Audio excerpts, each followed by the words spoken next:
মেয়ে আর তার বাবা ঘোড়ায় বসে পড়েছে, কিন্তু আমি বললাম স্টিল ভাবেই ছবি টবি তুলে নাও, ঘোড়া চালালে যদি মেয়ে ভয় পায়। আর আমরাও চা বাগানে বেশ মনের মতো করে অনেক ছবি তুলে নিয়েছিলাম। পেখম তো আজকে ঘোড়ায় চেপে খুব খুশি হয়েছে। তারপর সেখান থেকে আমরা বেরিয়ে পড়লাম ডুয়ার্সের পথে। অলরেডি যেন দার্জিলিংকে মিস করতে শুরু করেছিলাম। আসলে বৃষ্টির জন্য বেশ কিছু জায়গা ঘোরাই হয়নি, বাট ইটস ওকে, আবার আসার একটা অজুহাত পেয়ে গেলাম, তাই না?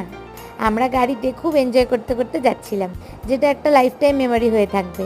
মেয়ের সাথে সাথে আমারও খুব ঘুম পাচ্ছিল, কিন্তু হঠাৎই দেখি একটা খুব সুন্দর ওয়াটারফল।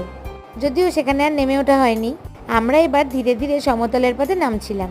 ঘড়িতে বেজে গেছিল প্রায় 3টে, কিন্তু আমাদের তখনও লাঞ্চ করা হয়নি।